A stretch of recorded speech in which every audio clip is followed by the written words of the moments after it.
हम सभी जानते हैं कि म्यूज़िक साउंड वेव्स के माध्यम से प्रसारित होता है।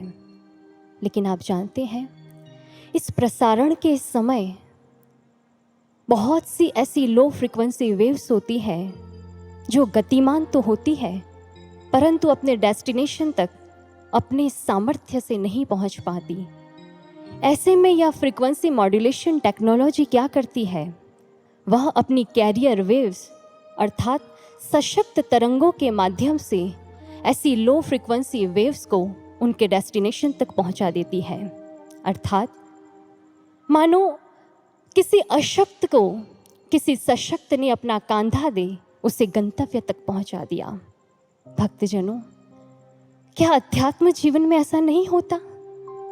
शिष्य गुरु से ब्रह्म ज्ञान प्राप्त तो करता है, इस पथ पर चलने का प्रयास भी करता है, लेकिन कई बार ऐसा देखा जाता है कि शिष्य अपने कर्मों से, अपने विकारों से, अपने निम्न विचारों से लड़कर इतना हार जाता है, इतना थक जाता है कि वह चाहकर भी मंजिल को नहीं प्राप्त कर पाता।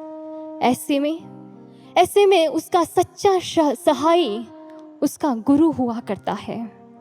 और सच में भक्तजनों, ऐसा ही महर्षि रमण के एक शिष्य के साथ घटित हुआ। महर्षि रमण के एक शिष्य ने अपनी गुरु की विशेष कृपा प्रसाद को अपने जीवन में प्राप्त किया। वह शिष्य ब्रह्म ज्ञान लेकर भक्ति के पथ पर आगे बढ़ रहा था, लेकिन अत्यधिक परेशान था अपने कामुक विचारों से। हालांकि ईमानदारी से, निष्ठा से, गुरु के एक निष्ठ चिंतन एवं सतत प्रयास से गुरु की हर आज्ञा को पूरा करने का प्रयास करता था, लेकिन मजबूर था। अपने इन विचारों से, अपने इन विकारों से वह मुक्ति नहीं प्राप्त कर पा रहा था। साधना करता तब भी उसे वह विचार परेशान करते, किसी अन्य कार्य में होता तब भी उसे वह विचार परेशान करते। कई बार तो उसने गुरुदेव के समक्ष बाह्य और आंतरिक प्रार्थनाओं की झड़ी लगा दी, हे गुरुदेव मेरी सहायता करें, लेकिन फिर भी वह अपने आप को अशक्त पाता था। लेकिन कहते हैं ना, ऐसी अंतर हृदय से की गई प्रार्थना जब गुरुदेव तक पहुंचती है तो वो गुरुदेव के हृदय को पिघला ही देती है। एक दिन जब वह शिष्य ध्यान साधना में रत था, तब उसने देखा कि उसकी चेतना जो निम्न चक्रों में गतिमान है, आज उसके गुरुदेव उसके ध्यान में प्रकट होते हैं और गुरुदेव अपनी कृपा के सूक्ष्म कर द्वारा उसकी चेतना को आज्ञा चक्र में स्थित कर देते हैं। और उस दिन से वह शिष्य अपने निम्न विचारों से, अपने इस विकार से हमेशा के लिए मुक्त हो गया। उस दिन उस शिष्य के हृदय के शायद यही भाव रहे होंगे कि मैं कितना अत्यधिक परेशान था अपनी इस समस्या से, लेकिन ध्यान में आवाज़ आई, मेरा गुरु कितना सबल था, मेरा गुरु कितना सबल था।